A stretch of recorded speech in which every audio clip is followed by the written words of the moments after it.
it's the next level. I just arrived in Dallas 15 minutes ago. Should I be worried about you? Luther, if you recall, I was sent to 1963 on a job by the commission to make sure the president was assassinated. Oh, so wait, your old self is out there. Precisely. What, just walking around Dallas? Walking around Dallas with a briefcase that can get us home. Oh my God, Five, you're a genius. However, there are two significant problems with this plan. Problem number one, I'm a trained assassin, arguably the most dangerous assassin in the space-time continuum. If I know me, I'm not going to react kindly to bumping into myself. Problem number two, this thrill-flying ointment here. You're not supposed to exist in close proximity to yourself in the same timeline. These side effects can be disastrous. Side effects? What sort of side effects? Well, according to Commission Handbook, Chapter 27, Subsection 3B, these 7 stages in paradox psychosis are: Stage 1, denial. 2, itching. 3, extreme thirst and urination. 4, excessive gas. 5, acute paranoia. 6, uncontrolled perspiration. And 7, homicidal rage.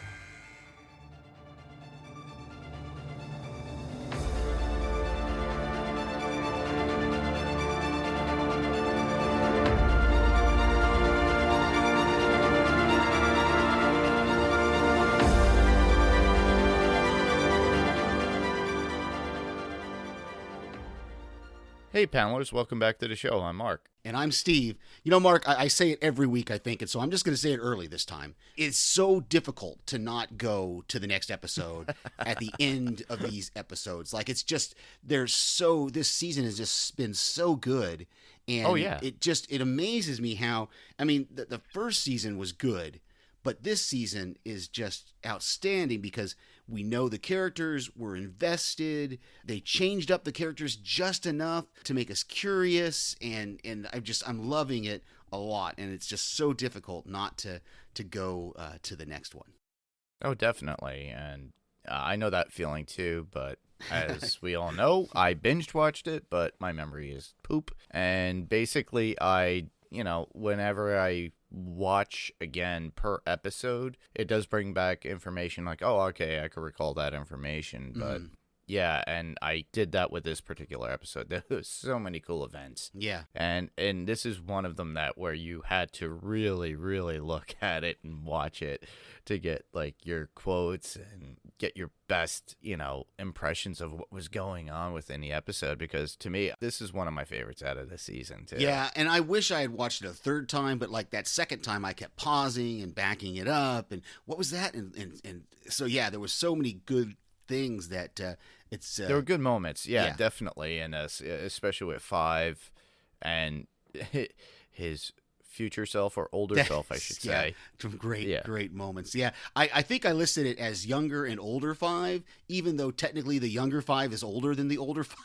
Correct. Yeah. That's how I perceived it too. So I say I'm Kid Five. There you go. That's a good way of looking at it. Kid Five and Adult Five, or Man Five. Yeah, either way will work.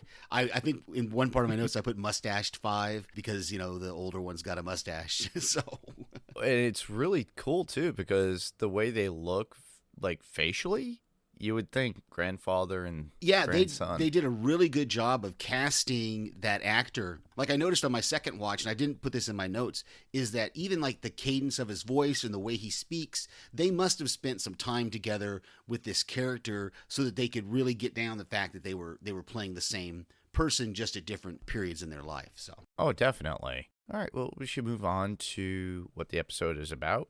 So this week, obviously, we're covering Umbrella Academy Season 2, Episode 8, The 7 Steps. And the synopsis for this episode is: a desperate Five concocts a risky plan to intercept another version of himself. The FBI tortures Vanya. Diego discovers what's causing the apocalypse. Nice. Yes. And it kind of sums up everything. It's really good. These synopses are really good. Just the only problem I have with them is some of them, if you read them ahead of time, you're going to be spoiled about something, Oh, yeah. And that's why I know other podcasts have stopped reading the synopsises early, They just read them. We read them here on when we do the episode. We don't read them prior to the episode. So Correct. Yeah, we just watch the episode as is. yeah. And that's how I treat everything. And for you listeners that are out there, yeah, I'm currently watching The Boys. Oh, so good. Another good one. So we're moving on to that after this. We might have to do like 2 at a time in the beginning for the first 2 episodes, so that way we could try to play some sort of catch up. Yeah, because it'll probably be finished, I think, or real close to finishing by the time we finish Umbrella Academy. So Yeah, but I think it would go pretty quick considering, yeah, even though there's going to be a lot of stuff to cover, and we'll have a couple of guests that will be on to talk about said episodes within The Boys Season 2, but I think you guys will enjoy it because we got some friends that'll be on. yeah, and it'll for be the another fun one, kind of like The Witcher, to where we'll be going back and covering something that we've already watched. So Correct, yeah. And honestly, it's getting high praises. A lot of people are really so good, digging man. this show, and I highly recommend it. I'm not saying shut off Umbrella Academy and just Well, follow us most- week to week at most least of for our- Umbrella Academy. Most of our listeners have probably already binged Umbrella Academy. So Well, it's you kind know. of hard to. Well, yeah, Umbrella Academy definitely, but The Boys now it's week to week. Yeah, so. exactly. Yeah, so you guys have that opportunity, but plus, it's still saved on Amazon's streaming site, so that way you guys could go back and watch it again with us, and if you have any feedback, please send it. Yes. You have a chance. Yes, to exactly. actually, and to you'll send be it able at to time. you'll be able to spend spoiler full feedback as well. So Yeah. it'll be nice. All right, should we get started on these top 5? Oh, definitely. I think you're the one to start this time. Okay, so my number 5 would be, and I'm not talking about number 5 in the show, so it would be Grace Finds Hargreaves' Secret Office. To me, that was like pretty cool because, she sneaks in. That's one thing a lot of guys don't like women doing is sneaking around their stuff. Yeah. But she sees all the pictures and plans of Texas, of the president's, I guess, motorcade and everything, the roadmap, and the president's visit with, and who he's going to meet. But there were other, key figures in history that she was thumbing through, and I can't remember some of them I as wish well. I wish I had slowed it down and tried to kind of look back, because it's really a cool scene, and I didn't put it in my notes because I saw that you had it. It's really cool because on one hand he doesn't actually lie to her, he just doesn't tell her what's going on. The very first thing she asks is, and I was just thinking of this before we started recording, the very first thing she asks is, are you into something nefarious? And his answer is quite often, so she gets the immediate idea, okay, this guy is involved in some shady stuff. But he doesn't say I'm not. That's what I'm saying. He doesn't tell her he's not. He says, yeah, I am involved in shady things, and I'm not going to tell you what they are. So it's going to be interesting to see if this is the breaking point of their relationship or if something else happens. Yeah, and plus along with that, you had schematics of a space shuttle in there too. Yeah, that's a good catch by you. Like I said, I didn't slow it down and check it out. Yeah. So it's To me, this was my number 5 because of it's like a kind of photographic look of what's going on within Hargreaves and what he's doing. There's so much still that we don't know of him. Exactly. There's so many elements of his life that, he just doesn't discuss with Grace. And, I think he held her in high regard, and that's why we got that Grace robot later on. I'm just curious as to when she was gone. How did she die? Because obviously she's not around. That's why there was a robot. Right, and we don't know if she dies or she just leaves him. That's what I'm saying. Correct. Hopefully we'll find out this season. All right, so my first one is, I went ahead and listed out. I actually paused it when 5 was laying out the 7 stages of paradox psychosis. He says denial, itching, extreme thirst, and urination, which I guess that would cause urination. It's the extreme thirst, excessive gas, acute paranoia, uncontrolled perspiration, and homicidal rage. And apparently they're not all in the same order, because we see them in different points a different way. So it's going to be interesting to see the more of this playing out And, we see him play out throughout the episode, both in the younger Five and the older Five. Mustache Five farts at the table, and Luther sees that Five, he's already like, you've got flop sweat going on there. And then there's that. I laughed every time when they're leaving the restaurant and they're both denying that they have paradox psychosis, and they both fart like at the same time. Yep. As soon as they get up from the table, are we okay? Yeah. Both of them. Yeah, exactly. So it was just hilarious, and I just love that they're keeping up the hilarity and the funny. So Well, the funny thing is too is the homicidal rage. I don't know. That's just within Five in general. Yeah, I I mean, we actually, we kind of saw that in the last episode when he killed the commission, the board. So I don't know if maybe, So it's going to be interesting to see, because we know that Five is already, but he did tell the handler last episode that he's not going to do that anymore. So I guess we're going to find out, because this paradox psychosis. It's just fun to say. Which is pretty cool. Yeah, exactly. Well, moving on to my number 4, which would be, I really liked how there was an option with Five to get something from his older self. Mm-hmm. The fact that, we knew the date all along of when his other self would show up to some degree, and I think he didn't want to deal with it, or himself, as it were, and that's why he didn't ever bring it up to the other siblings. And plus there's that, like you already mentioned, that whole paradox psychosis thing that could happen, which we get to see both of his selves do, which is really so extremely funny to watch. This was actually my number 3, kind of, is the whole plan that Five is coming up with is really, it's kind of sketchy in my opinion anyway, because if he sends his older self to 2019 with the correct calculations, that's going to change the timeline. Right? Because exactly. He already said, if I don't go to 2019, then I'm going to cease to exist. So I still got to make sure I go to 2019. Either he's not putting it together that he can't go to 2019 as his older self. That would change everything. And so I'm starting to wonder if it's Five, the younger Five, that gives him the wrong calculations, so that he actually causes himself to go back and become his younger self. Is that confusing? A little bit, but I understand where you're coming from. Yeah, I think I started thinking about this last night when I was rewatching, and I was writing notes, and I'm like, he's literally giving him information, and so does Luther at certain points, and I have that in my notes as well, because in my notes it states, Luther gives older Five the information about Vanya in the men's room. Yeah. He never knew that Vanya was the bomb, the cause, or whatever. Right? Yeah. Yeah, what the was cause. It? I didn't write it down, but it's like, it's actually Diego who says Vanya is the bomb. Vanya is always the bomb. Yeah, I have that as well. Now that that this could change something based upon exactly, or events that have already happened. So they're already changing certain events where we don't see the team as what they're supposed to be when we first saw them in the very beginning of the season. Exactly. That one fight scene when it was, what was it, Russia against, or even the Cubans or whatever, again, with that whole war that's going on down there. Exactly. And so, that was right there. I'll put you back. So we'll go into, I think we go to your number 3. That would be the electroshock treatment of, with the interrogation was a bit odd with Vanya. The visions are pretty much wacky, in my opinion. Beck's song Loser playing during the scene itself, that was a bit trippy for me. And the flashback of her going to the dinner table with all the other siblings at the table, and they're all just looking at her, including Hargreaves. You can feel the paranoia from within her. And that the weird thing of the eating of the brains at the dinner table reminded me of Iron Maiden's album cover for Peace of Mind. Because they literally had that. It was like almost like a cake pan, and they had it up, and you could see the bandmates with the brain there, like a gelatin thing.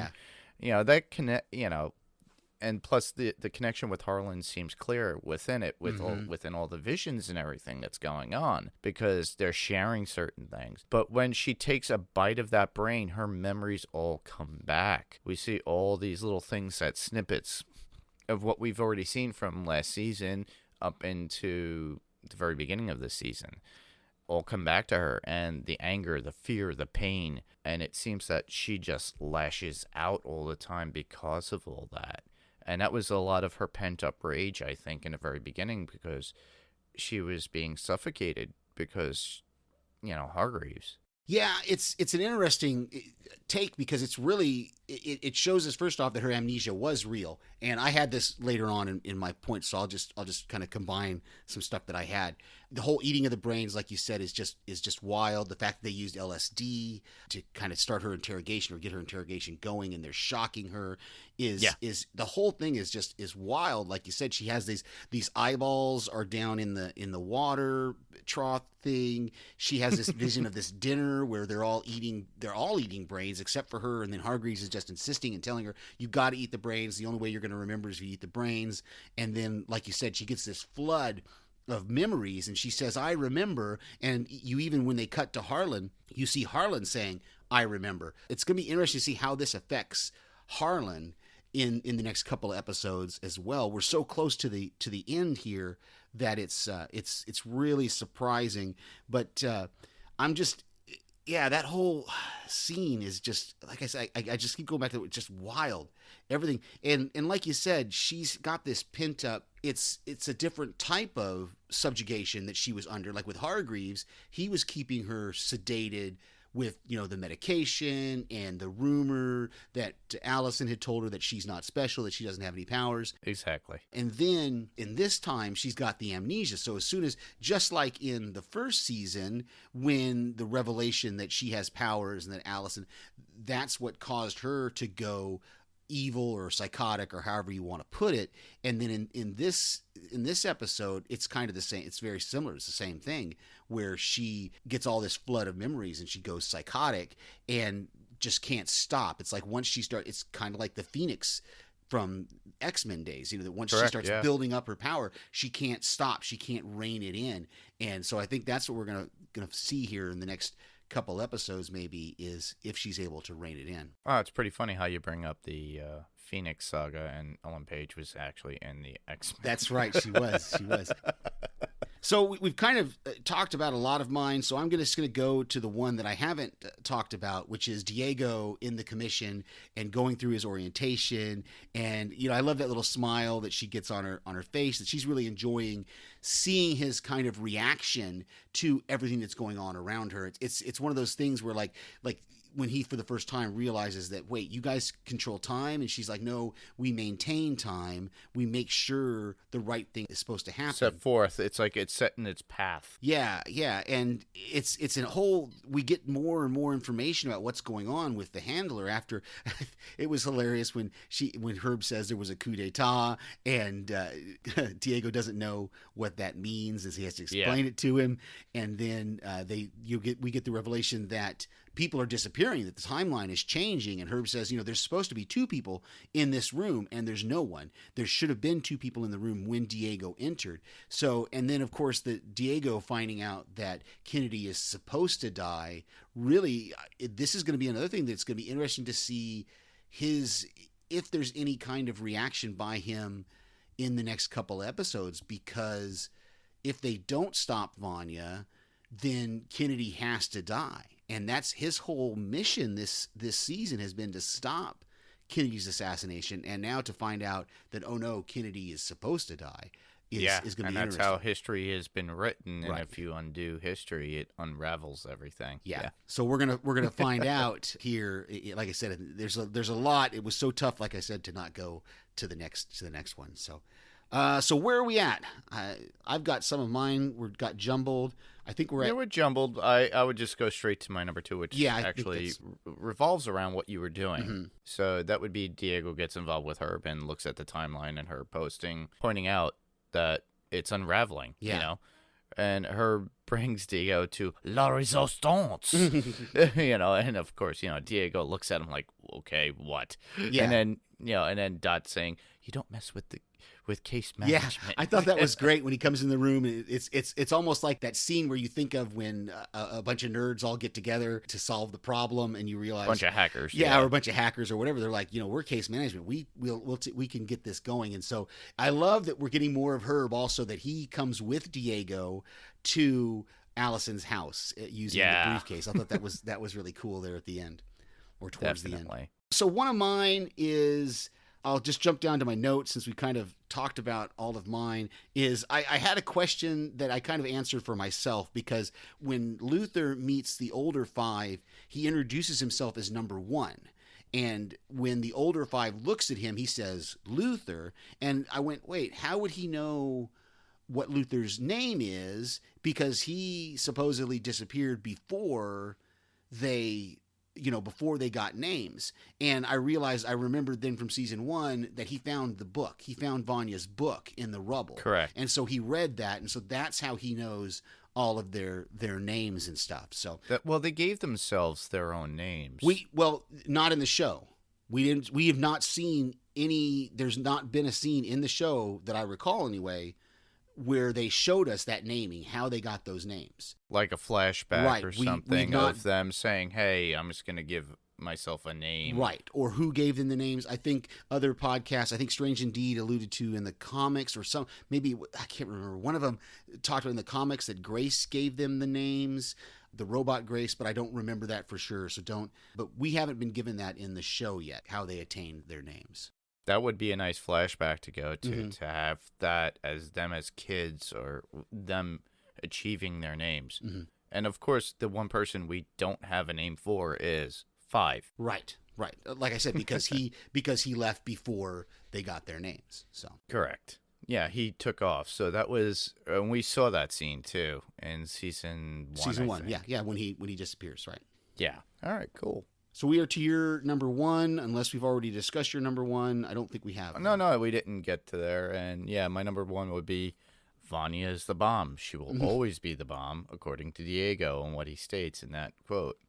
I think it all comes down to Vanya, and like I stated before, with the anger, fear, and pain that brings out all these apocalypses, Right. I also like the fact that Diego, Allison, and Klaus, get together and, not to kill her. They just band together and not to kill her, but to stop her, which will continue on to the next episode. So, sorry, panelers, Yeah. a cliffhanger at the end of this episode, and I'm pretty sure you're like me and Steve, and you're like, wait a minute, I just gotta watch the next episode. Yeah, like I said, it was so tough not to go to the next one, because we get that image of Vanya floating in the air. Yeah.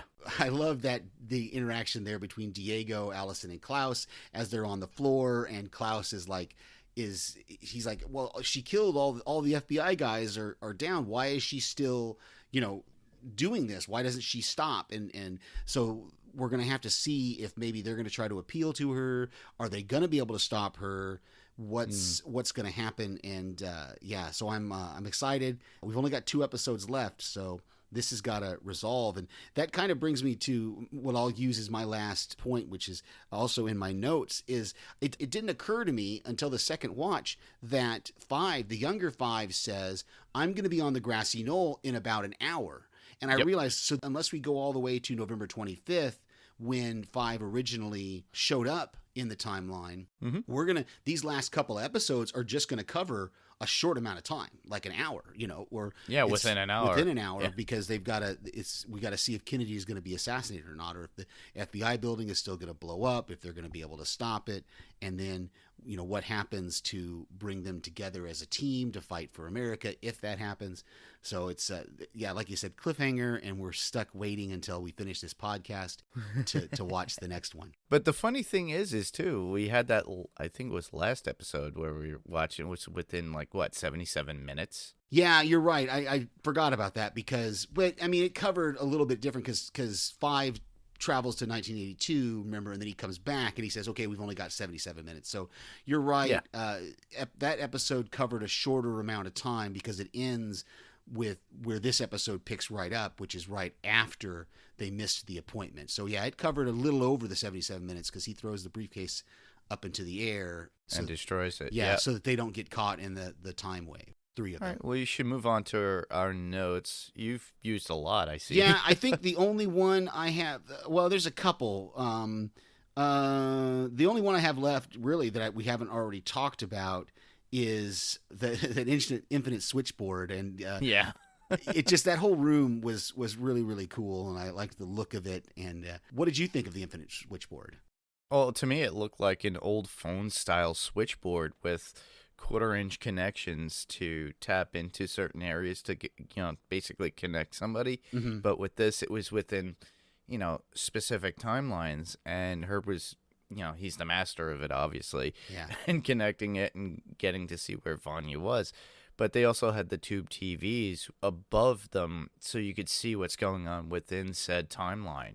Yeah, and it's interesting because what that shows us really is that they were using, just like the rest of the commission, because remember, the commission is like, that building is like in the 1930s, I think. I don't remember what the year was last season when we went to it. But you would think, so they would have to use the technology of the day, even though they have futuristic technology with, time travel stuff, but for their practical elements, they're going to use, just the stuff technology of that day. So that's why the room looked the way it is, and it's so big.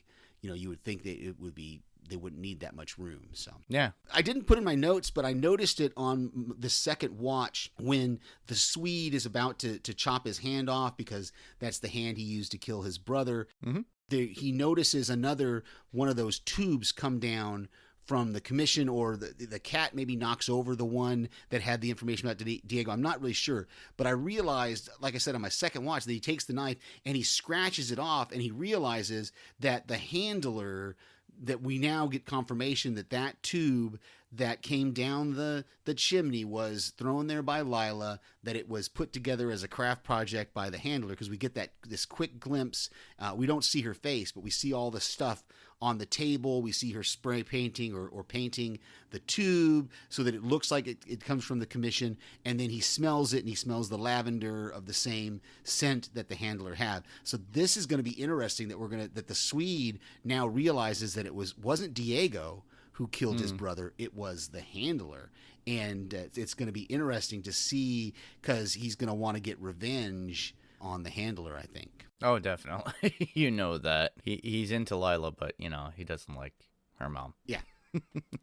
I don't think the notes. Swede is. The Diego's into Lila. I don't think the Swede knows anything. Oh, no, about no, I'm talking about Diego. Yeah. No, I was talking about the Swede. He's the last remaining Swede is going to go Yeah. after the handler. So, yeah. Okay, Oh, so definitely. He is. got- But also, Diego will go after the handler, Oh, yeah, too. eventually he probably will, but he's more concerned about the apocalypse right now.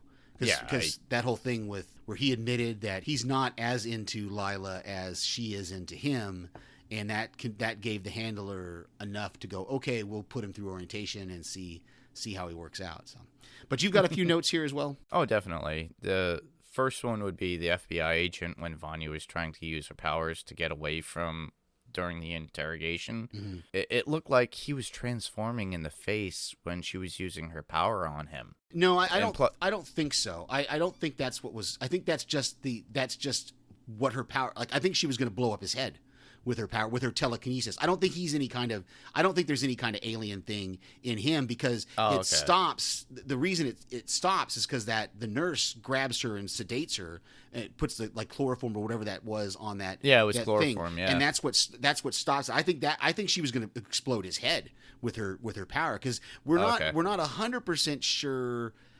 Her power is kind of weird in that we have this weird eerie light that comes out, but she also has some sort of telekinesis. It's very similar, as I mentioned earlier. It's very similar to what's the name of the character, the X-Men character? Jean Grey and the yeah. Phoenix. It's very, very much that she's telekinetic, and that she has telekinesis, but she doesn't have the mind control. Or as far as we know, we don't. Or control sound or Yeah. something like that, Yeah. too. But Just so, yeah, very much like Dazzler. Mhm. Yeah. I think that's all that was going on there. Was her what was about to happen to him. I think his head was going to explode. It was so. All right. Yeah, that makes sense. Yeah. Yeah, you turned me around. Plus, the cool thing about that scene, too, is when the nurse starts using the chloroform, it takes a while for chloroform to actually work on somebody. It takes a matter of a couple of minutes. Oh, I didn't It know doesn't take... Yeah, it doesn't take a matter of, putting it over somebody's mouth and... You know, so and then that's they just go straight out. So that was pretty cool that they actually made that more of a realistic of what's going on with chloroform. yeah. Interesting. So the next one I would have was just pretty funny. Mr. Briefcase reminded me of the Jurassic Park tour with Mr. DNA when Diego was going through his training. But this was a training video for Diego Well, no, to get into the commission. yeah, it wasn't just Diego. There was a whole classroom full of. Oh yeah, full of- yeah, it was definitely. orientation for everybody. But yeah, that was pretty funny, Mr. Briefcase. And you've made the good decision to whatever join the commission. Yeah. Pretty much anything that they used to do in the late 90s when they sat you down with a VHS to train for your position, and they Exactly. had a bunch of videos and stuff, which is funny. Exactly. Next one would be the Ding Dong Ding in the hallways of the commission when there is an announcement and typewriters are clacking in the background. Yeah. This gave me flashbacks of Snowpiercer with the Ding Dong Dang. Oh yeah. Yeah, good call. And last one would be, I already talked about it. Yeah. We'll ixnay that. Okay, so we got a couple of quotes here. I loved at the beginning when Lila was trying to convince the handler to let her hire Diego because she says, "Well, you didn't say I had the authority to hire anybody I wanted." And the handler says, "Sweetheart, your vagina needs glasses. He's not worth it." I just thought that was great. Your vagina needs glasses. Come on. So First one for me would be Klaus saying, "So are we burning or burying?" when he sees the Swedish assassin dead on Allison's couch. yeah, that was great. That was another one of those moments in the episode where you're reminded that these siblings worked together for a pretty long time before the group slowly broke up, Yeah. and went their separate ways. So it was really cool to see them coming back. My last one is just, again, it's Klaus, and when he's there in the alleyway and Five is ranting about the siblings missing their appointment, missing the time, and Klaus just says, "Did Five get meaner?" And I think that's great because that's an echo of "Did we get sexier?" that earlier in the season. Yep. So thought it was great. Did he get meaner? Next one for me would be, if I know me, I'm not going to react kindly to bumping into myself. And that would be Five after he says, "I have to find myself." Yeah. Which is a funny thing to say or hear. And Luther's reaction was just like, he had that questionable look like, what? Yeah, I'm not even 100% sure that Luther fully understood because I have to find myself. And Luther's like, what? What do you, And the last one would be, I have pubic hair older than you. And that's older Five to younger Five in the Irish pub while talking about who is smarter. Yeah, and I think I think Luther says something like, "Is that real? Is that true?" or something like that, or "How is that possible?" or something like that in response. He's just watching this exchange, and Luther's been great this season. Oh, definitely. And to add on a little bit more that just came to mind, Herb, when they're actually in Allison and Ray's house and they have the Swede's body wrapped in the rug and roped, and they're, just after what Klaus was stating, are we burning or burying? Herb goes, "Oh, we do offer carpet cleaning, body removal services." That was great. Yeah. So you said we've got some audio feedback. Do you want to play that first, or do we want to read the other? We'll read the first one. Okay. So this is from our good friend Laura. Thank you, Laura, very much for submitting feedback. And this is what Laura says. She says, "Guys, just a little intel. You mentioned on the podcast that Elliot had green toenails, which meant he was eccentric, and that is how Lila recognized him. If you'll remember, when Five and Diego had Elliot tied up while watching the video footage of Kennedy in Dallas, Lila was painting his toenails green, some kind of smiley face emoji there. And she's enjoying the podcast.